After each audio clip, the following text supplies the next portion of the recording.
Hey guys, I want to show you how to fish the Carnada Slow Pitch Jig. This is a real flat jig. It's got a heavy weight in the center of the jig.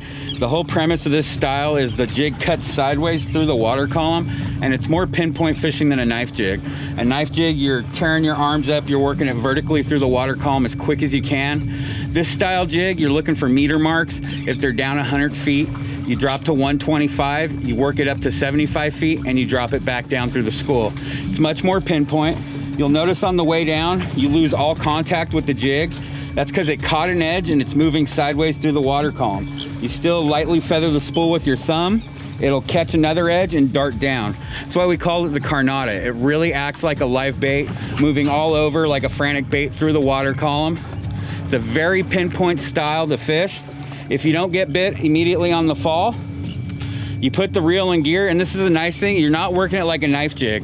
It's big, sweeping pulls, sometimes with a reel crank, and that helps it catch the edge and it moves sideways through the water column.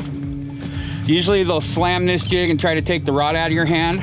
Every once in a while, you're gonna lose all contact with the jig and you're gonna see your rod vibrating. It's because the fish has inhaled the jig and he's coming to the surface. So you have to grind to catch up and get your hook sets on him. So that's one major tip I can give you, is if you lose contact with that jig for more than a couple of seconds, just start grinding as fast as you can until your rod loads up. These small little tips will definitely help you hook more fish on a slow pitch style jig. For more tips and techniques, visit fishlabtackle.com.